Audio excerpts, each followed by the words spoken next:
Welcome to Kenton's videos. Enjoy the video. In this video, I will explain how to fold the Audi Q5 back seat. First, make sure your front seats are moved forward enough to give the rear seat backs room to recline. Next, remember to lower the headrests on the back seats all the way down. This prevents them from getting in the way and ensures a smooth, easy folding process. Before you begin, take a moment to clear any personal items from the back seats and the floor area. It's also crucial to slide the front seats forward as much as possible. This creates the necessary space for the rear seatbacks to fold down without hitting anything, ensuring a smooth and easy process for you. Now locate the release levers.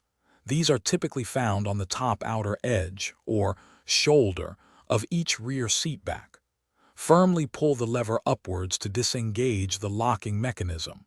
You should feel a distinct click, indicating the seatback is now unlocked and ready to be folded down completely. With the seat unlocked, gently push the seat back forward and down. It should fold flat into the cargo area, creating a larger, continuous loading space. Make sure it's fully engaged and secure in its folded position. To return the seats to their upright position, simply reverse these steps carefully. Thanks for watching. Consider subscribing if we helped you.